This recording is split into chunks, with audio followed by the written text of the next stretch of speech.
Hey there, ladies and germs. Just wanted to pop in here at the beginning of the video to wish you a Merry Christmas, Happy Holidays. This is going to be my last upload for the year of 2020, thank God. And I've had the great privilege of having the legendary Biodegradable edit this one for me. Go check out his YouTube, his Twitter, one of the best editors in the game. If you need quality editing in 2021, he's your man. Okay, on with the show. Not that long ago, we started to see notable spikes in 90s nostalgia. 90s sitcoms getting reboots or loose continuations, old movies getting legacy sequels, trash-tier Facebook memes relishing in Nickelodeon and Cartoon Network before the studios themselves finally started to capitalize off of the demand. It was a potent enough surge in decades-old media that was at once memeable, bankable, and satirizable.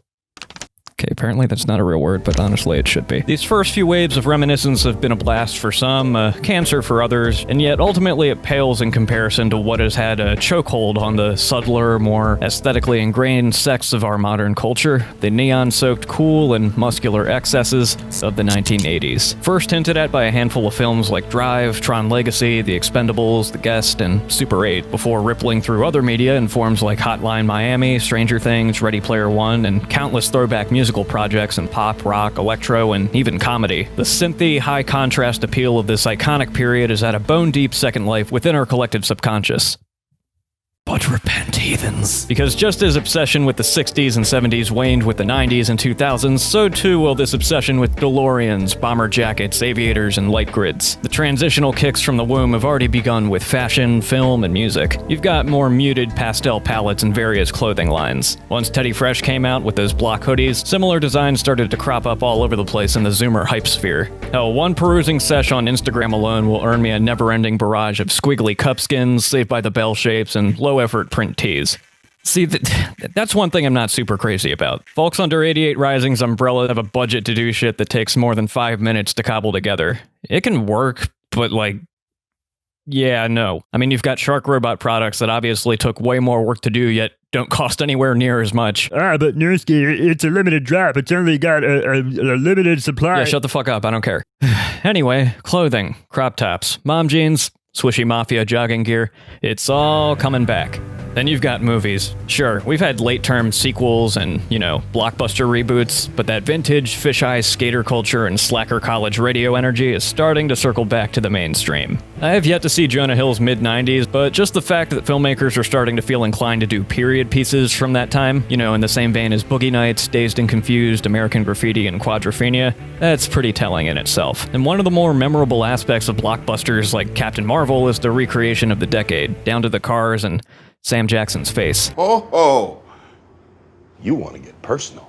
I mean, just from a movie bro standpoint, I can't wait to see more movies trying to replicate the look and feel of Reservoir Dogs, Do the Right Thing, El Mariachi, Slacker, Wayne's World, Clerks, North, Biodome, Good Burger, all the classics. As for music, and this is a more roundabout way of knowing what's to come, but as I've said before, I'm a bit of a thought-out Neanderthal. Hit me with that Floyd or Croce or The Who or Beach Boys. Drown me in Golden Age Prague and countercultural protest anthems or folk ballads. Psychedelia, please. Hold the flashbacks. But man, I don't know if it's just because the 90s are technically retro and rose-tinted now, but I've been getting really into punk, post-grunge, and indie music of that time. It's funny because even though I was a 90s kid for 7 or so years, by the time I started carrying around a CD player or, my old Creative Labs iPod killer MP3 player, I was mostly listening to weird shit like movie scores or Michael Jackson or Weird Al. And then, once I was old and mature enough to finally start taking music seriously, it was the route of Bob Dylan, the band, and the Beatles, as you all know. Let me put it this way. I didn't listen to Pinkerton till last year. I've listened to The Mollusk like 10 times since I bought it off iTunes this summer. Britpop is cool as shit. Bare Naked Ladies is cool despite false advertising. Pavement, Portishead, Porcupine Tree. Have you heard of Neutral Milk Hotel? Have you heard of this obscure album In an Aeroplane Over the Sea? What unifies all of this, though, and what truly carries it over from what's currently hot and sought after right now, is lo-fi. Not the chill cow streams, not the beats to study to, though there's definitely that DNA of late 80s, early 90s hip-hop ideology in the very name, but the creed, the philosophy, the shoestring approach to life and creativity that comes into focus through every generation. One-man teams of vision and production, unkempt, improperly trained, sneakers or Doc Martens on their feet, shitty microphones, low-end cameras. These are the image already propagated by bedroom artists, the smoky-voiced 20-somethings whose clothes are baggy as shit. It's a vibe, man. What's coming is a reawakened interest in DV cameras, the choppiness of proto-2000s music videotapes. And like the vector horizons and light beam eye candy that's trickled down into what's it, so too will this back-to-basics do-your-own-thing exterior. I mean, who knows, maybe in 3 or 4 years' time, firewire footage of a nice stroll down the boardwalk or the graveled streets of suburbia will be the new de facto packaging on YouTube again. You know, rather than... We all watch creators. We all like and enjoy them. But what if maybe, just maybe, they weren't exactly what they seemed? These questions and more will be answered on this special 6-part installment of Groomer 3000, Minor Magnets in the House of Cloud, followed by a breaking segment of American Kitty Diddlers. Your president does it, but mine totally doesn't. And episode 3492 of This Boob Creature Makes More Money Than Me. Nah, but in all seriousness, Vaporwave's still got time. You could argue that it's totally rooted in both 80s and 90s memes, so like, it'll be around.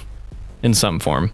I strongly suggest reading this article by Magdalene Rose about the aesthetic and its roots and cultural failings and longing for a lost future. What a time. I dig this shit, trust me. It's a vibe. It's just, you know, a shame that a bunch of clowns happen to use it. It's like when you really dig an old rock band, but like, so do a bunch of bikers who don't actually bike. Or when you like an old comedian who was truthful and ahead of his time, but all you really hear are a bunch of teenagers and dude bros parading his corpse around going, "He just didn't give a shit about anyone's feelings, just like me. We're cut from the same cloth. Fuck you, Bill Maher." Thank you for coming to another one of my unprompted TED Talks. Be sure to subscribe if this did anything for you. Be sure to check out some of my more recent videos. I've been pretty happy with them so far. I don't know, maybe you'll like them. Till next time, dudes and dudettes, I will see you on the flippity flam. I don't know what a flippity flam is.